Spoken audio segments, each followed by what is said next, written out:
Good morning বন্ধুরা, আমি আজকে আবার নিয়ে চলে এসেছি শ্রীনগরের ডাল লেক। ডাল লেকের পুরো লাইফস্টাইলটাই আমি তুলে ধরছি আমার এই ভিডিওতে। এটা হচ্ছে 1 নম্বর ঘাট। এখান থেকে আমরা গেছিলাম, পুরো ডাল লেকটা ঘুরে হাউস বোটে ছিলাম, সেটার ট্যুরই আজকে করাচ্ছি তোমাদেরকে। দেখো এদের জীবনযাত্রা, এই যে নৌকো, এইভাবেই এরা গ্যাসের সিলিন্ডার নিয়ে আসা, স্কুলে যাওয়া, সব কিছুই করে থাকে।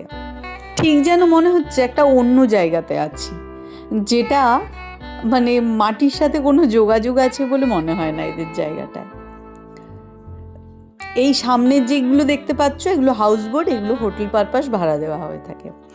আর বাকি পেছন দিকটাতে এরা কিন্তু নিজেরা বসবাস করে। অনেক প্রায় 23 কিলোমিটার জুড়ে এই ডাল লেকটা। আর সামনে যেগুলো দেখতে পাচ্ছ সেগুলো হচ্ছে ডাল লেকের ফ্রন্টে, শ্রীনগরের মেন রোডের ধারে ওই হোটেলগুলো। সৃষ্টি তার কুর্দুপি চালিয়ে যাচ্ছে। আমরা এই হাউস বোটটায় উঠেছিলাম। সকাল সকাল সে বসে বাইরের দৃশ্য দেখছে। এই হাউস বোটটার নাম ছিল সি লর্ড। वो जो सब्जी निकलता है। हाँ सुबह के 5 बजे मंडी लगता है। सुबह सब्जी मंडी मंडी कहाँ लगेगा? वो छोटे छोटे नाव और फ्लोटिंग यहाँ से जाता है 3 रुपया, 4 रुपया, 8 रुपया, 10 रुपया, 15 रुपया किलो। फिर बाजार में आप कार्बन में यहाँ से सारे दुकानदार खरीद के ले जाते हैं। यहाँ पर 150 रुपये से शाल स्टार्ट है, 1 लाख रुपया तक पश्मीना शाल। এটাকে বলা হয় ফ্লোটিং ল্যান্ড। এই যে দেখতে পাচ্ছ চারপাশে এই জলা জায়গাগুলো, এখানেই নৌকো দিয়ে মানুষ চলাচল করে। এখানেই দোকান বাজার, শালের দোকান, তোমার খাবার দাবারের দোকান, প্লাস সবজির যত রকমের চাষবাস এখানেই হয়ে থাকে। আমরা 2 দিন ধরে ডাল লেকটা ঘুরেছি, যেহেতু 2 দিন শ্রীনগরে ছিলাম।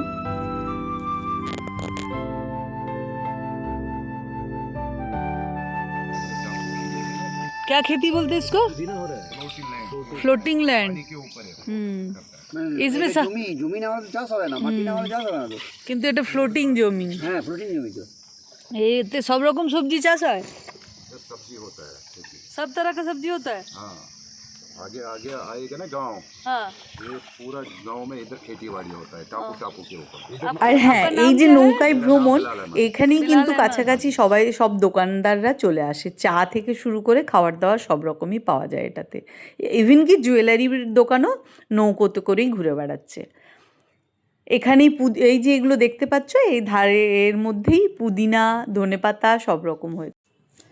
এদের জীবনযাত্রারও বোধহয় একটা আলাদা আনন্দও রয়েছে, এবং প্লাস কষ্টও প্রচুর করতে হয়। এই যে এক জায়গা থেকে আরেক জায়গায় দেখো লেডিসটা কিরমভাবে যাচ্ছে। আমাদের নৌকোর যে দাদা বললেন যে এখানে সব রকমেরই সবজি নাকি চাষ হয়। এগুলো বড় বড় হোটেল। এটাও ডাল লেকের মধ্যেই, ওই ফ্লোটিং ল্যান্ডেই এটা রয়েছে। নৌকোর মধ্যেই এরা কাপড় কাচা, নৌকোর ধারেই থাকা। আর এটা যেটা দেখছো, দেখো সবজি নৌকো করে এসেছে। এই যাদের হাউস বোট রয়েছে তারা এখান থেকেই সবজি কিনে থাকে, এবং তারপরে নাকি এই সবজিগুলো মার্কেটে চলে যায়। ইভেন কি ফুলের দোকান সব কিছুই এরমভাবেই নৌকো করেই সব জিনিসই ঘুরে বেড়ায়। আমাদের তো খুব ভালো লাগছিল দেখতে, বেশ একটা নতুন অভিজ্ঞতা হচ্ছিল। আর এই হাউস বোটটার ভেতরে পরিদর্শন চলছে সৃষ্টি আর সৃষ্টির বাবার। দেখো কত সুন্দর কারুকার্য করে এরা সাজিয়ে রেখেছে। ভেতরটায় দেখে মনে হবে না যে এটা আমরা একটা বড় নৌকোতে রয়েছি। কাঠের কাজগুলো অদ্ভুত সুন্দর, এত সূক্ষ্ম কাজ। এটা হচ্ছে বসার ঘর। ঢুকেই এখানটাতে আমরা বসার জায়গা। এই যে বাইরের দৃশ্যটা, এটাই রাত্রেবেলায় শ্রীনগরের লাইটিং দেখো। আর এই হাউস বোটটাই আমরা রয়েছি। এটা আমাদের পড়েছিল পার ডে ওই 1,500-এর মতন।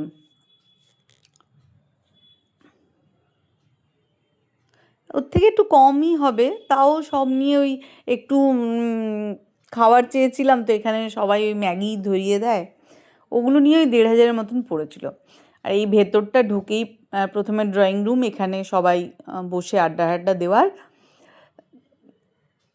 খুব সুন্দর করে এরা সাজিয়ে গুছিয়ে রাখে, আর পুরো কাঠের সব কিছু। এরপরে এই রুমটা হচ্ছে খাওয়া দাওয়ার, এই ফ্রিজ রয়েছে, টেবিলটা এত সুন্দর কাজ, তোমাদেরকে দেখাবো, দাঁড়াও। এগুলো ওপরে কাঠের কাজ,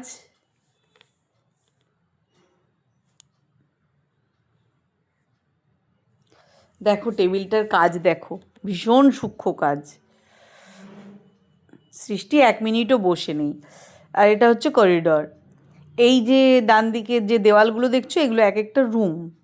একটা বড় নৌকোতে 3টে রুম থাকে, 3টে রুমে, এক একটা রুমে 2টো করে বেড। এই রুমটাতে আমরা ছিলাম। ভীষণ পরিষ্কার পরিচ্ছন্ন এবং খুব সুন্দরভাবেই গুছিয়ে রেখেছে। এসিও আছে, বলছে গরমকালে নাকি এখানে এসি লাগে না, কিন্তু কিছু বিদেশি লোক এসে এসিটা খোঁজে। আর এই যে অ্যাপেল, কাশ্মীরে এসেছি আর অ্যাপেল খাবো না, এগুলো কিন্তু সব বাগান থেকে কেনা।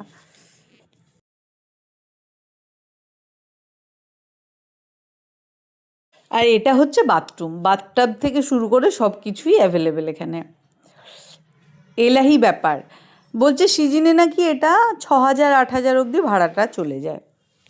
সৃষ্টির পরিদর্শন চলছে। আর এটা হচ্ছে রাতের শ্রীনগর। না এখনো পর্যন্ত তো একদম তোমাদের আমার ভিডিও কেমন লাগছে অবশ্যই কমেন্ট করে জানিও। এরকম আমি অনেকগুলো ভিডিও পরপর ছাড়বো। আর কাশ্মীরের খাওয়া দাওয়ার একটা স্পেশাল আলাদা করে ভিডিও করব। দারুণ খাবার পাওয়া যায় এখানে। তো যদি ভালো লাগে, যদি আরও কিছু দেখতে চাও, তাহলে কমেন্ট করে আমাকে অবশ্যই জানিও। দেখা হবে নেক্সট ভিডিও। টাটা।